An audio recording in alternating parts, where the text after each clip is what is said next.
President Trump is prepared to fight a possible Mueller subpoena all the way to the Supreme Court, as they say, if it comes to that.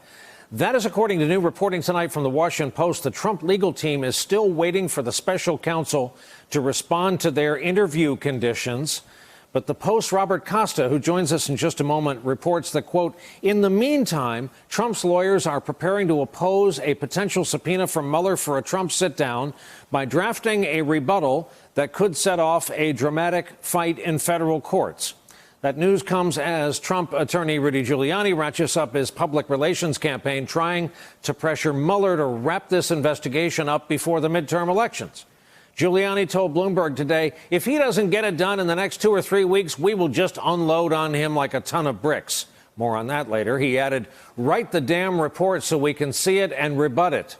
As for the investigation, the president couldn't resist weighing in yet again today, and he employed some of the classics.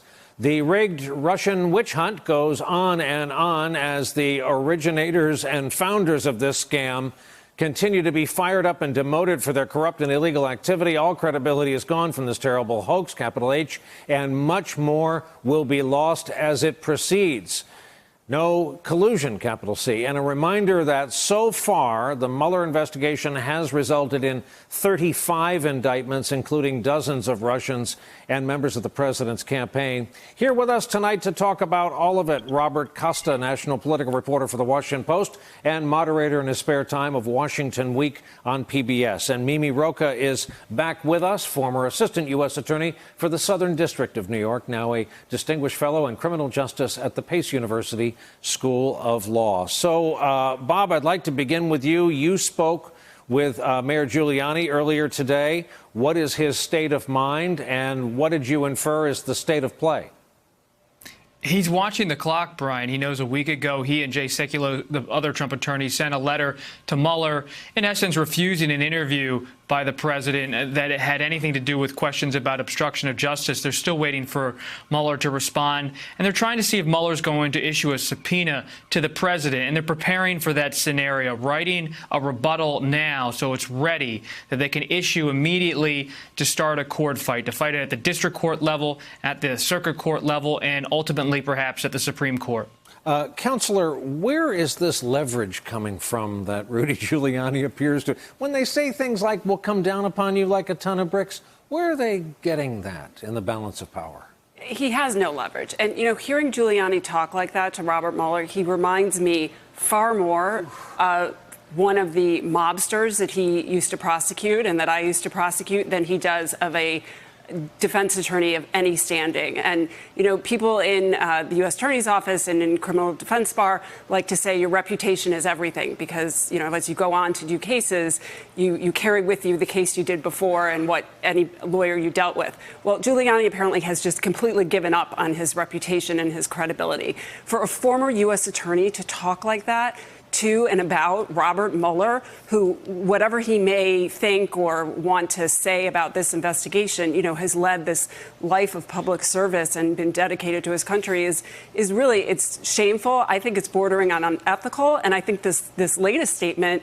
you know, really sounds, again, borderline obstruction. And you're of the opinion that Mueller doesn't necessarily need Trump one-to-one? Yeah, I don't think that he... Look, Mueller has far more experience than I do, so he'll decide if he needs him. If it were me at this point, I think, you know, part of this was just giving Trump the opportunity to come in and explain himself so that if and when, you know, there are charges or a report that's unfavorable to him, he can't say he didn't get a chance to do that. I think that Mueller has given him that opportunity. He's thumbed his nose repeatedly at it, and he should go ahead without it and not let them run out the clock the way they're trying to by this, you know, pretend negotiation over an interview and this supposed, you know, we're going to fight a subpoena. I think legally Mueller would win that court battle if it was, you know, if that's how it played out. I also think it would muzzle Giuliani because once you're in court, a judge is not going to let Giuliani go out and talk like this as a lawyer who has a proceeding pending in court. But I don't think Mueller needs it. And that's, you know, my opinion based on the little I know. And I would just go ahead without it. Robert, this is out of balance, like all the passengers on a plane moving to one side. all we hear is the Giuliani-Trump side.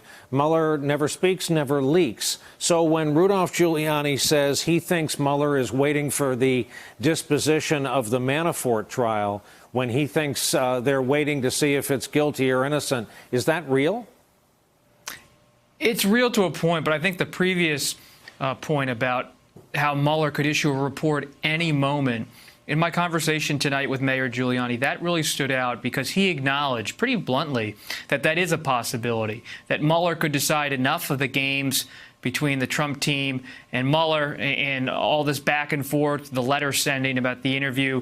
The longer Mueller holds off on a letter back to the Trump legal team, the more it becomes a possibility. And Giuliani said this is certainly a possibility that Mueller just drops the report as an update on the investigation, gives it to the Department of Justice and Rod Rosenstein and say that now it's your decision how you want to handle this. Maybe you want to update Congress on what progress we've made on the conduct of the president, that part of the investigation. Hey there, I'm Chris Hayes from MSNBC. Thanks for watching MSNBC on YouTube. If you want to keep up to date with the videos we're putting out, you can click subscribe just below me or click over on this list to see lots of other great videos.